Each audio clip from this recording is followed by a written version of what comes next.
बिस्मिल्लाहिर्रहमानिर्रहीम। अस्सलाम वालेकुम फ्रेंड्स, मैं हूं मोहम्मद एहसानुल्लाह और आप देख रहे हैं ज़ियान इन्फॉर्मेटिव सोर्स यूट्यूब चैनल। आज की इस वीडियो में हम डिस्कस करने जा रहे हैं लेटर्स, अल्फ़ाबेट्स, वावल, कॉन्सोनेंट और सेमी वावल। शुरू करने से पहले बेसिक चीज़ों को समझ लेते हैं, जिसे मैं आपको एक मिसाल के ज़रिए समझाता हूँ। जैसे हमें घर बनाने के लिए या कोई चीज़ बनाने के लिए सबसे पहले हमें उसका ढांचा तैयार करना पड़ता है। जैसे हमने अगर घर बनाना है तो सबसे पहले हम दीवारें बनाएंगे। दीवारें बनाने के लिए हमें डिफरेंट टाइप्स का मटेरियल चाहिए होगा। सेम इसी तरह लैंग्वेज को बोलने के लिए या लैंग्वेज को समझने के लिए हमें कुछ चीज़ों की ज़रूरत होती है।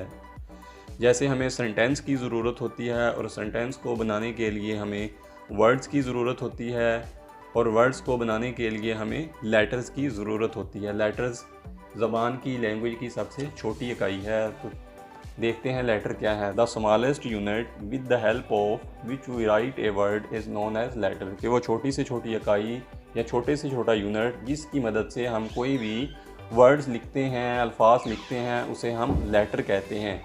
जैसे ए से लेकर जी तक ये इंडिविजुअली सारे क्या हैं, लेटर हैं। ए एक लेटर है, बी एक लेटर है। अब देखते हैं अल्फ़ाबेट्स क्या होता है। जी, बाद लोगों को अल्फ़ाबेट्स और लेटर के बारे में कन्फ्यूजन है, वो इन दोनों को एक ही चीज़ समझते हैं, जबकि ऐसा नहीं है।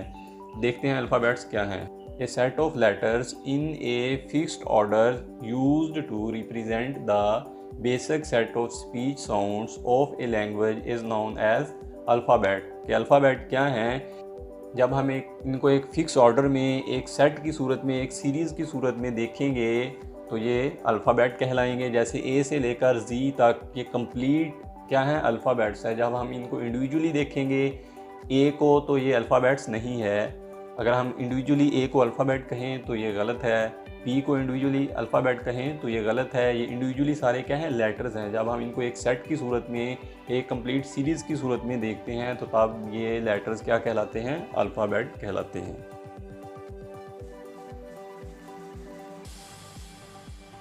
देखते हैं वावल्स और कॉन्सोनेंट।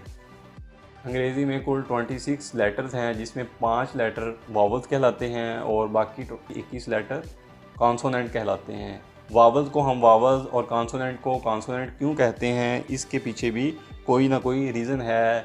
तो देखते हैं रीज़न क्या है। Vowel is a speech sound in which the mouth is open and the tongue is not touching the top of the mouth और लिप्स आर टिथ। वावल क्या है? वावल की आवाज़ हम गले से निकालते हैं, जिसमें होंठ एक दूसरे से टच नहीं होते। इसके अलावा ज़ुबान भी दांतों से टच नहीं करती। वावल की आवाज़ हम डायरेक्टली गले से निकालते हैं। अब मेरे बोलने पे गौर करें। ए, ई, आई, ओ, यू।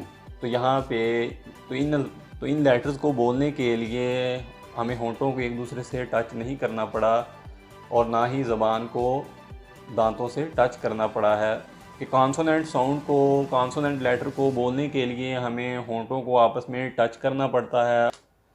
बी को बोलने के लिए होंठों को मिलाना पड़ा। सी को बोलने के लिए ज़बान को दांतों से टच करना पड़ा। डी को बोलने के लिए ज़बान को मुंह के ऊपर वाले हिस्से से टच करना पड़ा। इसी तरह एफ़ को बोलने के लिए हमें होंठों को आपस में टच करना पड़ा। तो ऐसी साउंड जो डायरेक्ट हम गले से निकालते हैं, जिसमें ज़ुबान को या होंठों को आपस में मिलाना नहीं, जिसमें होंठों को आपस में मिलाना नहीं पड़ता और ज़ुबान की भी हरकत नहीं होती, तो उसे हम वावल साउंड कहते हैं। और कॉन्सोनेंट साउंड कि जिसमें होंठों को भी आपस में मिलाना पड़ता है और ज़ुबान को भी दांतों से टच करना पड़ता है, तो उसे हम कॉन्सोनेंट साउंड कहते हैं। जी, आप देख लेते हैं सेमी वावल्स क्या होते हैं। जी, आप देख लेते हैं सेमी वावल्स कौन कौन से हैं। जी, डब्ल्यू और वाइस को हम बाद औक़ात सेमी वावल्स के तौर पे भी इस्तेमाल करते हैं। कैसे करते हैं? जैसे आपके सामने वर्क, WOR के वर्क। तो यहाँ पे डब्ल्यू क्या है, एक कॉन्सोनेंट साउंड है। इसको पढ़ने के लिए हमें होंठों को आपस में मिलाना पड़ रहा है। नेक्स्ट वर्ड पे गौर करें, क्रो, CROW, क्रो। तो यहाँ पे डब्ल्यू क्या है, एक वावल साउंड दे रहा है, ओ की तरह की साउंड दे रहा है। इसी तरह बॉलर, BOWER। तो यहाँ पे WO की साउंड दे रहा है, बॉलर। ये भी वावल है, तो यहाँ पे भी W वावल है। नेक्स्ट वाई को देख लेते हैं, येलो। तो येलो में वाई क्या है, एक कॉन्सोनेंट है। हाइड्रोजन, तो यहाँ पे वाई आई की आवाज़ दे रहा है, हाइड्रोजन। तो वाई क्या है, यहाँ पे वॉवल है। इसी तरह हॉकी, HOCKEY, हॉकी जी, यहाँ पे वाई ई की आवाज़ दे रहा है, हॉकी। तो वाई क्या है, वॉवल है जी। इन वर्ड्स पे आप गौर करके देखिएगा कि अगर तो डब्ल्यू और वाई किसी भी वर्ड के शुरू में आते हैं तो तब वो कॉन्सोनेंट होंगे, जब किसी भी वर्ड के दरमियान में या आखिर में आते हैं तो तब वो वॉवल होंगे।